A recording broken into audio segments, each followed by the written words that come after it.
Welcome to part 3 of my High Elf race guide. In this section we'll be talking about the lords and heroes that are available to the High Elves and what they can do for you in campaign as well as battle.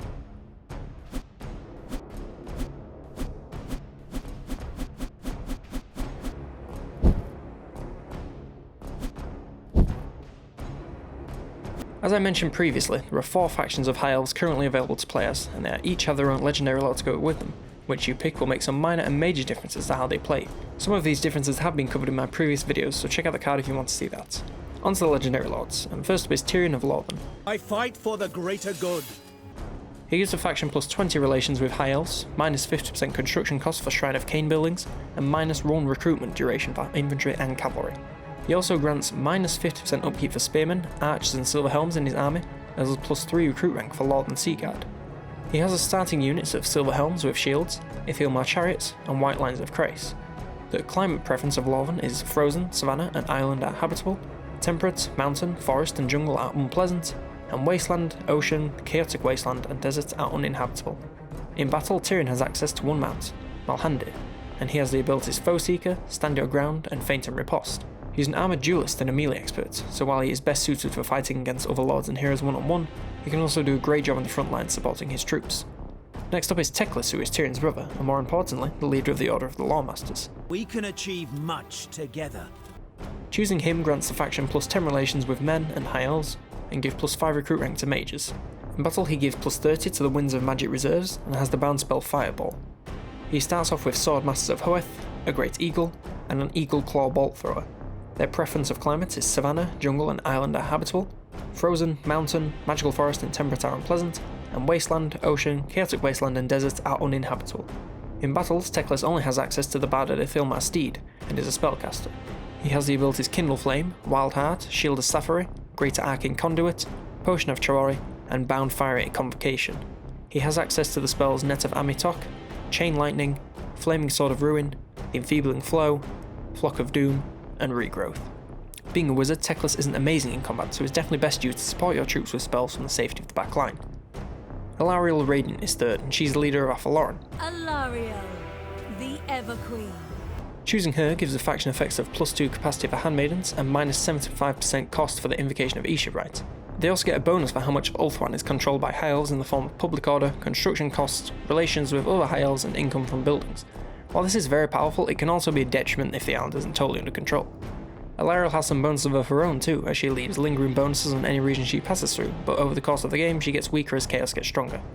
She starts with the Sisters of Athaloran, Treekin, and Dryads in her army. The climate preference of Athaloran is frozen, savanna, magical forest and island are habitable, temperate wasteland, mountain and jungle are unpleasant, and ocean, chaotic wasteland and desert are uninhabitable. In battle she has 3 choices of mounts, the Elven Steed, Bard of the Ithilmar Steed, and a Great Eagle.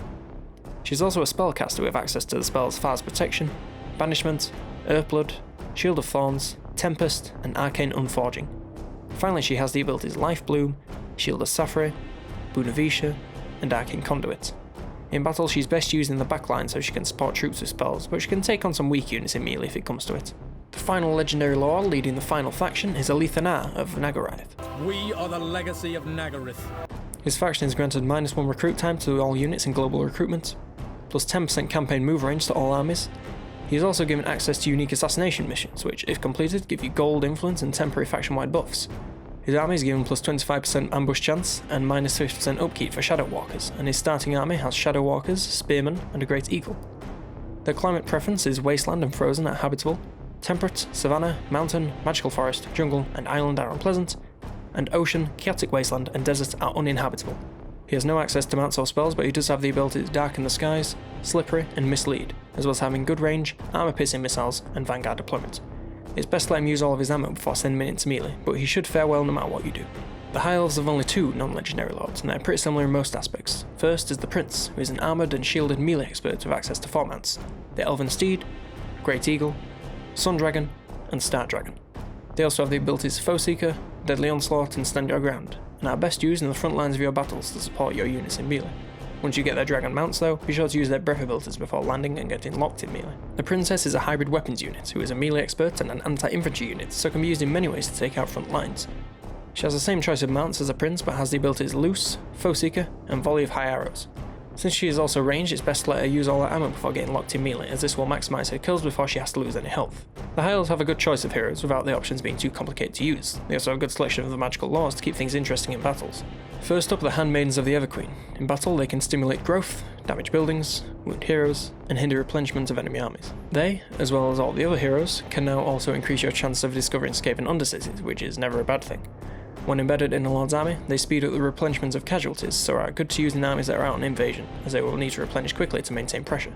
In battles, they are equipped with the bows of Avalon, which, as mentioned in part 2, fire armor-piercing missiles which set targets on fire, which is never not useful. They're also anti-large units and have charge defense against large foes, so are good at taking out anything bigger than infantry. They also have the choice of the Elven Steed or the Barded Ithilmar Steed as mounts, and have the abilities Quicksilver Shot and Foe Seeker.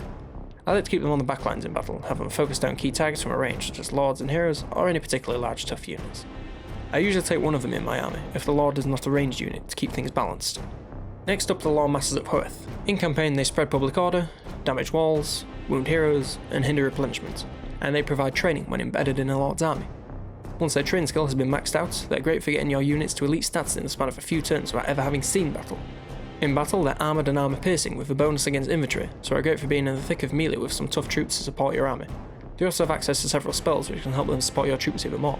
They can use Shem's Burning Gaze, Harmonic Convergence, Spirit Leech, Melikov's Mystifying Miasma, Lysian's Wild Form, and Earthblood. They also have the abilities Evasion and Foe Seeker, and I take one of them in any non-melee lord armies, so that I have someone who can be in the front lines to give leadership. The Mages are next, and they are identical in every way but their spells and abilities, so I'll only read it once. In campaign, they cleanse local corruption, steal technology, wound heroes, and block armies. When embedded in an army, they increase the chance of magical item drops, and they have two choices of mounts, the Elven Steed and the Ithilmar Chariot. The High Mage, not that high, has access to the Lore of High Magic and has the ability Shield of Sapphire. The Life Mage has access to the Lore of Life and has the ability Life Bloom. The Light Mage has access to the Lore of Light and has the ability Exorcism. The Shadow Mage has access to the Lore of Shadow and has the ability Smoke and Mirrors. And finally, the Heavens Mage have the access to the Lord of Heavens and have the ability Roiling Skies. They're all best used in the backline to support troops with offensive and defensive spells, and I take one of them in any armies with non-spellcasting lords. Finally, we come to the Noble. In campaign, they can increase trade resources produced, secure influence, assassinate heroes, and assault units.